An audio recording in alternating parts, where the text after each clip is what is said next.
Opening, members of the committee. I appreciate the opportunity of speaking this morning on this bill. I have been involved representing both associations and homeowners as well as developers for more than 25 years in my practice. I am also a mediator and arbitrator both through the process that's already been established with the ADR program with the Ombudsman's Office, as well as an American Arbitration Association designated mediator and arbitrator. I am firmly committed to ADR for a number of reasons, and I believe that this bill is in line with the best possible purposes for ADR, which is alternative dispute resolution, an alternative to just going to court that we have. Specifically with respect to homeowners associations, disputes are, as we all understand, very common.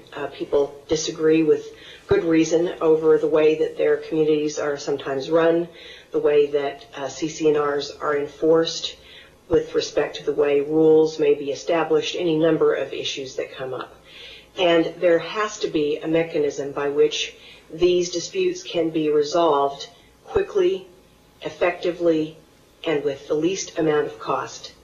And I believe that this bill, as a progression of what's already in place, is doing that. Nevada has been a leader with common interest communities in many fronts, including but not limited to dispute resolution. However, no process is perfect, and we are continually trying to address the issues that we have seen in these problems that have come up with homeowners associations. Primarily, these problems are two, and what this bill does to correct them is as follows. The problems are, first of all, cost. It is expensive to litigate, more expensive to go to court by far by the time you pay for the attorneys and all the processes that are required. Court is the most expensive alternative. So many years ago, we developed the process of routing homeowner disputes to arbitration or mediation, but the mediation was not required. It was selected if both parties selected it. Everybody had to arbitrate, and the purpose of that was to have these cases heard and resolved by individuals who were under the auspices of the real estate division, who had been trained by the real estate division and had a specific knowledge in this area of homeowners disputes because it is specialized. And we believe that people who are suffering with these issues, both homeowner associations and the owners of these homes in their neighborhoods, need to have the most effective people hearing these disputes. Whether that's happened, I don't know. I believe that it has for the most part, but that was the idea of the bill. And it's been effective. Most of these cases go through arbitration, and because the quality of the arbitrators and their decisions has been very good, most of these cases do not find their way to court. They do sometimes, but not usually. But what we have seen is, and I see this both as an arbitrator, a mediator, and as a representative of both homeowners and associations, is that these people are not talking to one another. The disputes get out of hand because by the time you hit alternative dispute resolution, by the time you hit arbitration, people's backs are against a wall, everybody's fighting, and nobody wants to talk to each other. So the purpose of this bill is to get people talking to each other as quickly as possible, to sit down and face-to-face be working with a facilitator, a mediator, who is an impartial third party who assists the parties in communicating and reaching a mutually acceptable resolution of their dispute. Mediator does not decide or impose an outcome, but simply assists the parties to communicate their positions and interests. If they don't reach a settlement, there are other methods available to them. They can still go to arbitration. They can still ultimately litigate. The effectiveness of mediation in person-to-person disputes is absolutely profound. I also am a volunteer mediator at the Neighborhood Justice Center in Clark County, and I asked them for some statistics. For those of you who are not aware of what this program is, it is a voluntary, volunteers mediate. They're trained to mediate, and most of these disputes are homeowner to homeowner kinds of issues.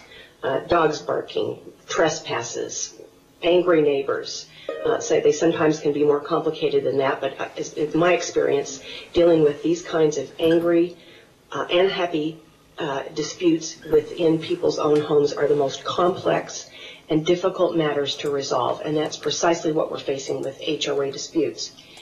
According to the Neighborhood Justice Center Clark County records, their overall settlement rate over the last 3 years is 76.5%, and they mediate almost 1,000 cases a year.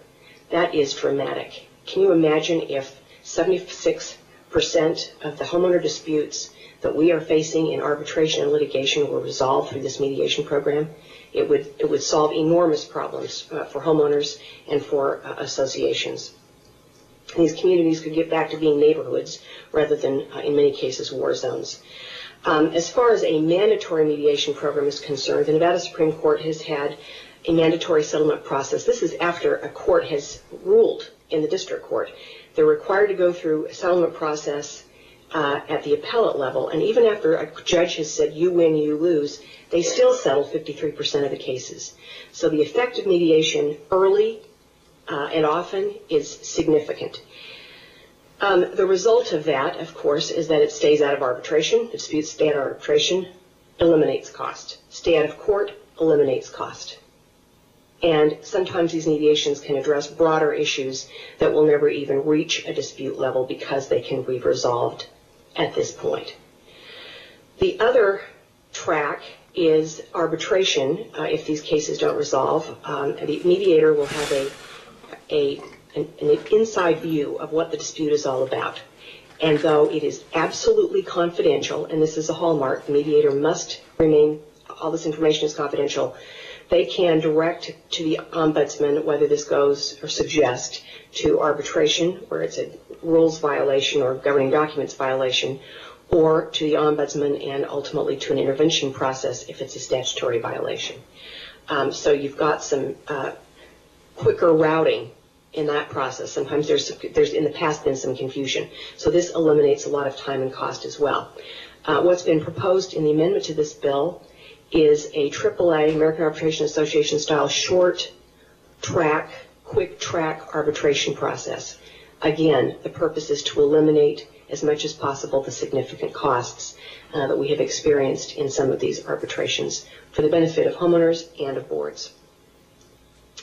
I've stressed the confidentiality aspect of this. I think this is very significant. Sometimes people in a public setting or in an arbitration setting will have their backs against the wall. They simply will not speak to one another if they know that what they're going to say is going to come back to hurt them.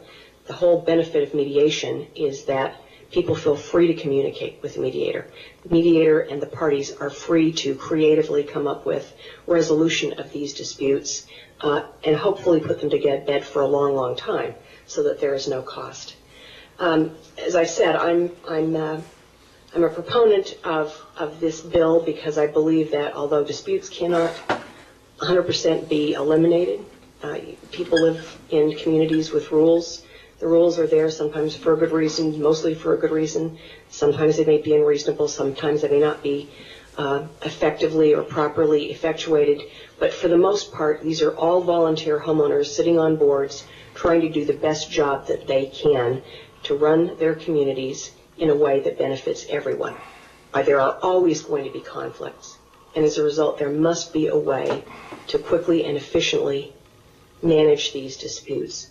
It's going to cost a lot of money if you go to court.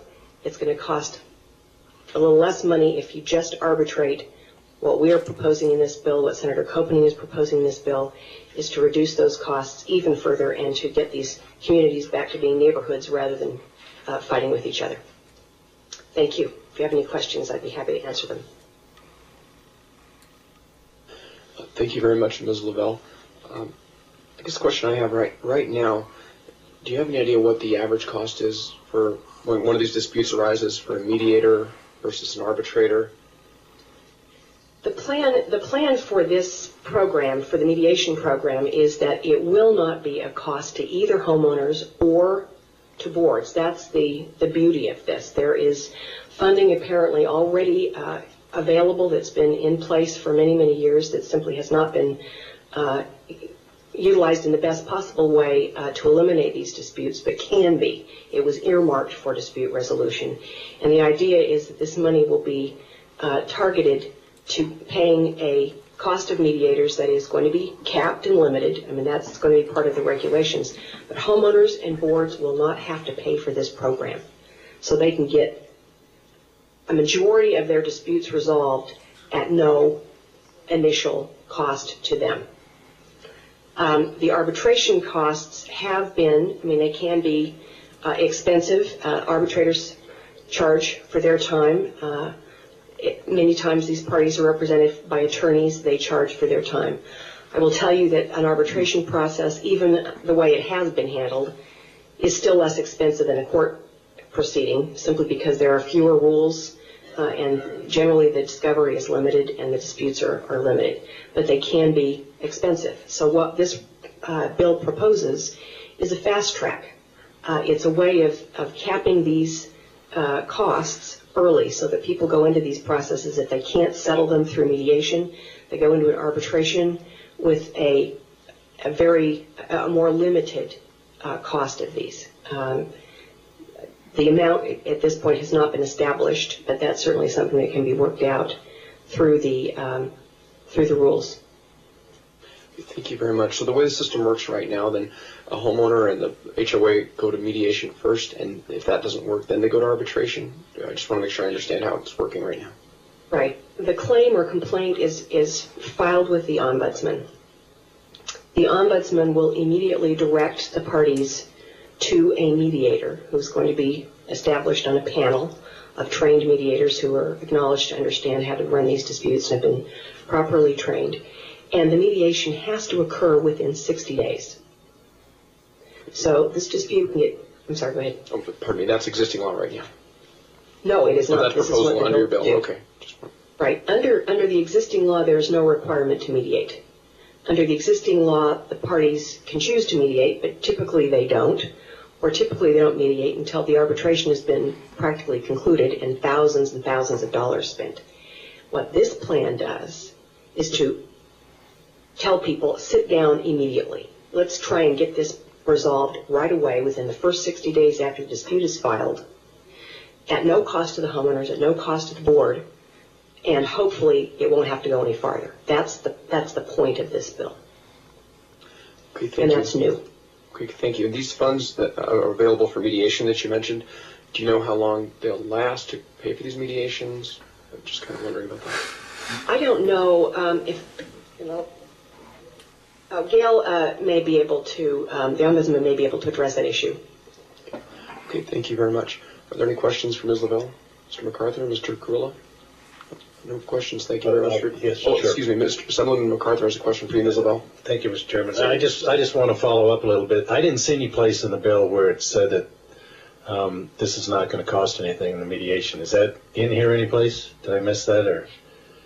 The idea is that it's going to be funded, and I thought that it was, and I'll have to take a look at it again, but the idea was that it would not, that the... right, I understand the intent. I just didn't remember seeing it in here when I read the bill. Well, that certainly is the intent, and we'll probably have to, let's see, I think there is a provision, Section 5 says that Commission shall adopt regulations governing the maximum amount that may be charged for fees and costs of mediation and the manner in which such fees and costs of mediation are paid. That would be paid out of, presumably, the funds. But it really doesn't, but it doesn't say that. Not quite specifically. So I would think it says that subsection 6 provides the division may provide for the payment of fees of a mediator selected or appointed.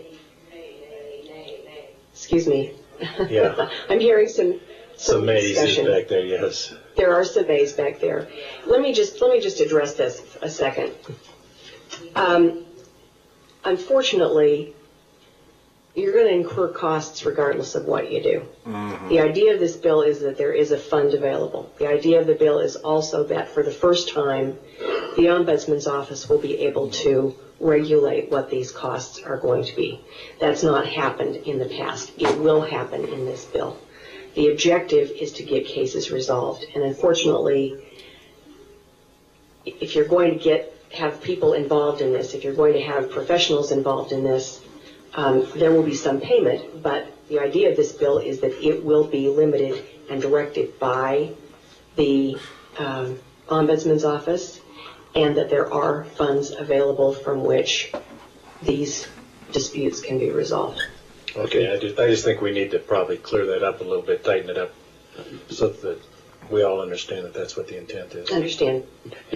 Pardon me for interrupting you both, but Ms. Anderson from the Nevada Real Estate Division came here to the witness stand here in Carson City. I think she might be able to elaborate on that question, Mr. MacArthur. Good morning, Chairman Orenshaw.